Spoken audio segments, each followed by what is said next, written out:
Conta a história do bebê.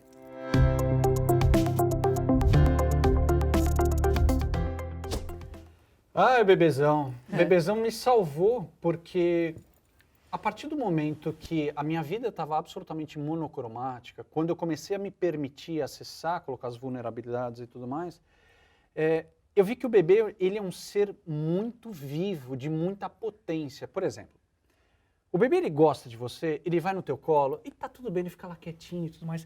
Ele vai no teu colo, ele não gosta, ele se peida, ele grita, chora, ele faz tudo. Ele não quer estar lá, ele é muito verdadeiro. Só que quando a gente vai crescendo, vamos colocando as mascarinhas do bom filhinho, do bom aluno, do bom marido, não sei o que lá, você vai perdendo a tua autenticidade. E num determinado momento de confronto com o espelho, eu já não sabia quem eu era, o que eu gostava de fazer.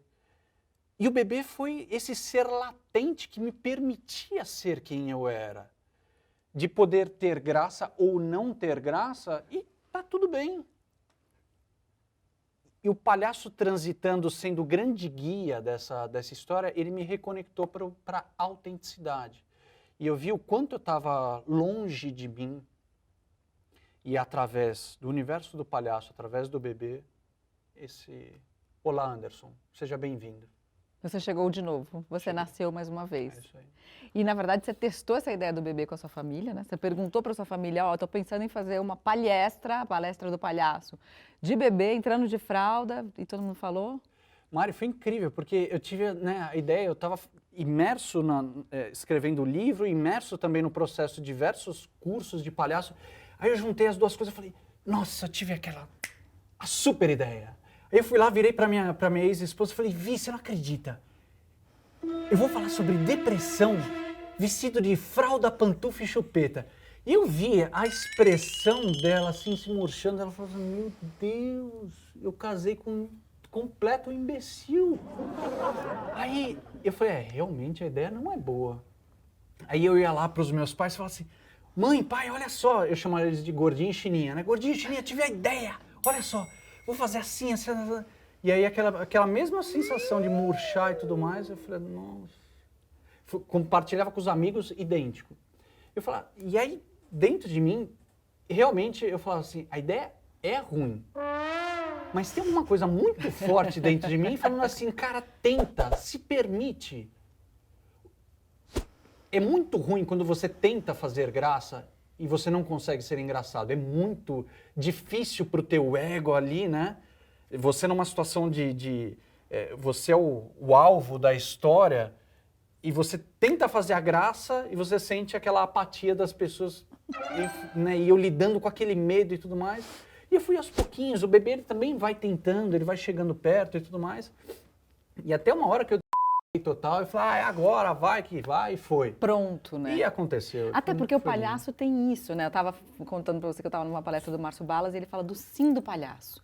O palhaço lida com aquilo que tem naquele momento, ele aceita qualquer situação. E até o olhar descrente dos outros, né? Sim, e essa é a vida. O Jim Carrey fez aquele filme extraordinário sobre, acho que era Sim Senhor, era o tema do filme. E eu vi, naquela altura da minha vida, eu só dizia não. Ah, Anderson, vamos para uma festa? Ah, não, obrigado. Ah, ó, tem uma surpresa para você. Surpresa? Não, obrigado. Então eu só dizia não para a vida. O Jim Carrey deu uma sacudida assim, sabe? E vamos se permitir ao sim. E o palhaço também, o jogo cênico só acontece a partir do sim. Porque o não, ele põe um ponto final na tua frase, a tua história.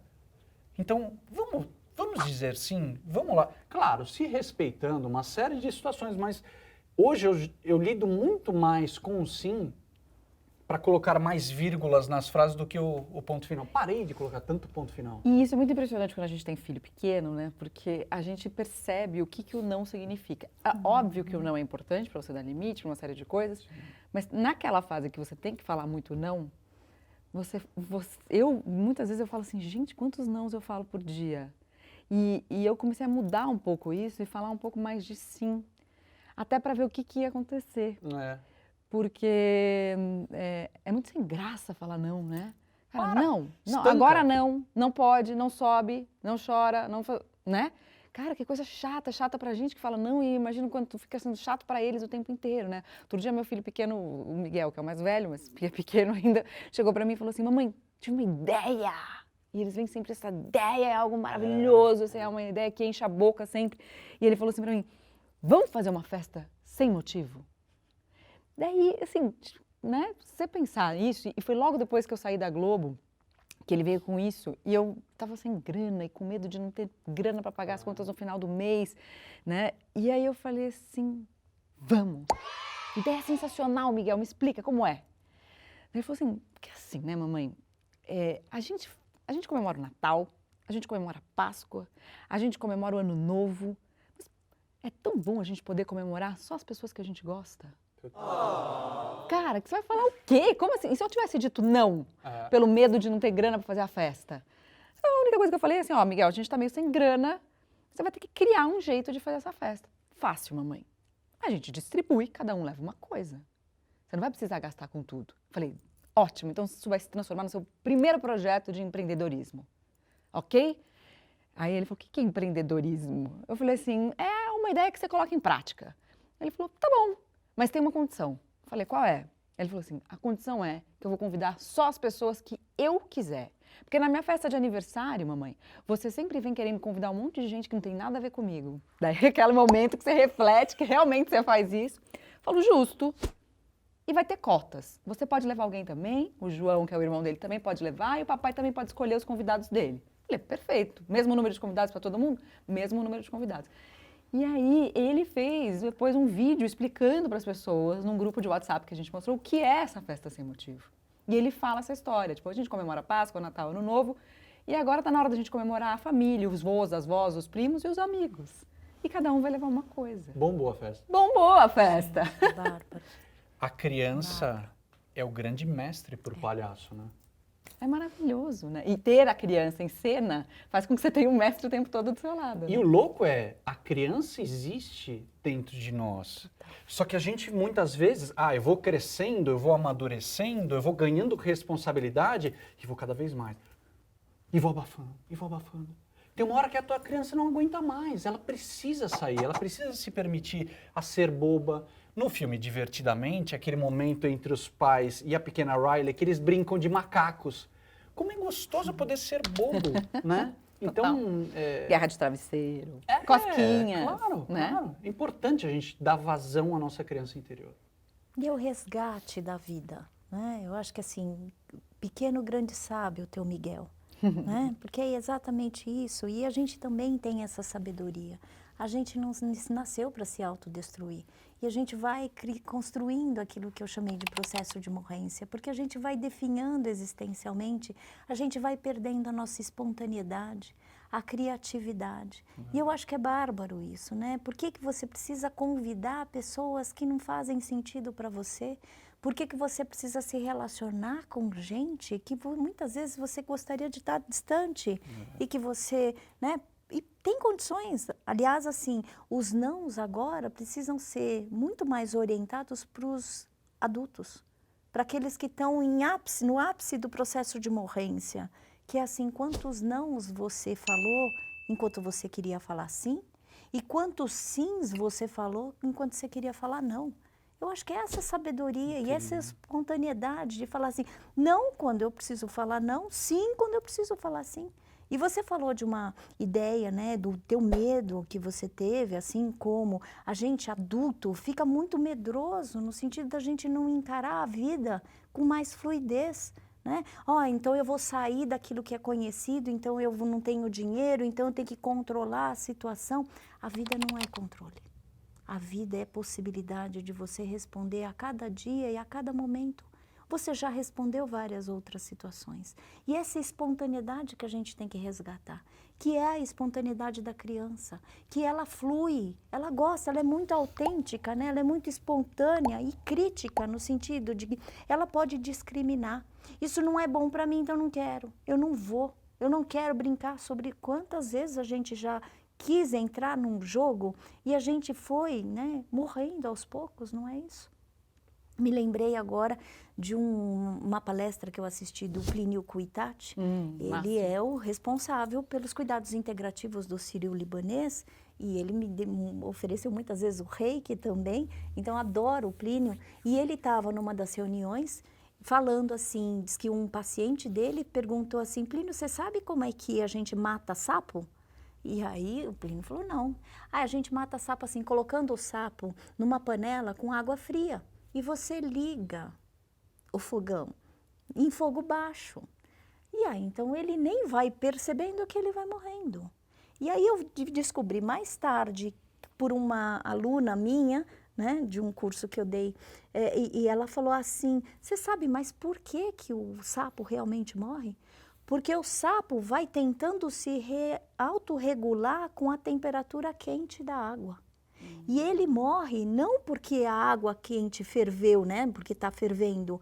Ele morre na tentativa de se adaptar ao contexto. Cara, eu falei, meu, isso é lindo.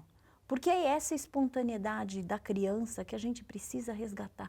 Quando a gente vê esse sorrisinho no olho, quando a gente vê assim, você fala, cara, eu tô vivo, né? Momento acarajé absoluto, né? É isso. Você fala assim, é isso que a gente precisa, né?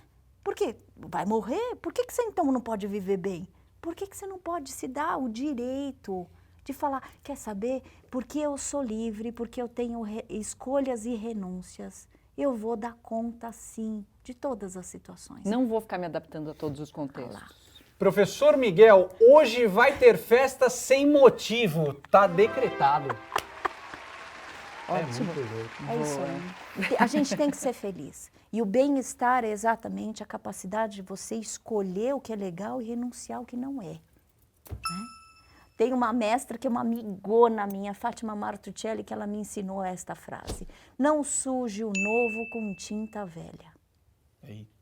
Bloquinho. Bloquinho, Fátima Martuccelli falando, não suje o novo com tinta velha. Deixa tudo aquilo que te faz mal lá para lá. Fica com o que te faz bem. Eu acho que isso que é importante, não é? E você sabe que uma base, talvez, da nossa amizade, uma conexão tão grande, tão profunda que aconteceu entre a gente desde o momento que a gente se conheceu, é porque talvez quando a gente se vê, a gente permite as duas crianças brincarem. E a gente pula, a gente grita, a gente faz tudo ali, por mais sério que seja o nosso trabalho, a gente extravasa, a gente brinca, né? Então, é sempre muito, muito bom. Quero ver uma brincadeira aí de Muito vocês. bom. Faz uma brincadeira, faz um improviso aí com a Karine. O Floquinho tem mania de tirar foto toda vez com careta, né? Aí assim, aquelas Desde coisas criança, bem- ó, vamos lá. Eu adoro essa brincar com o sério, sempre, sempre. Eu acho que isso que é legal, né? A afetividade, o amor, ele une e ele nutre a gente, né? E eu acho que assim, ser que eu vou aí criativo, também, vem gente. cá. Faz parte do bloquinho. E assim, Muito com bom, amor, muito né? bom. Eu acho que assim, com amor, porque você sabe que eu assisti uma palestra tua, que é a única que eu assisti, a primeira de muitas, né? E você falou assim, as pessoas olham pra mim, loira, linda, e não sabem. Mas é porque é assim que eu te vejo. Eu falei, ah, tá, obrigada. Né? Assim que eu te vejo. As pessoas não sabem da missa metade, né? E assim, me fez tanto sentido, porque é exatamente isso, Maria. E eu vi luz em você. Eu vi conexão, sabe? Porque eu falei assim, gente, essa é uma mulher linda, não só por fora, mas é assim, as batalhas que provavelmente você viveu, Todos né? nós. Todos nós. E eu acho que assim, de fazer do nosso trabalho, né, um acolhimento. Acolhe, eu tô com o coração tão quentinho, assim, Conseguimos! Coração quentinho. Grande objetivo da vida. Exato, é o único, Viver talvez. com o coração É o quentinho. único. É isso aí.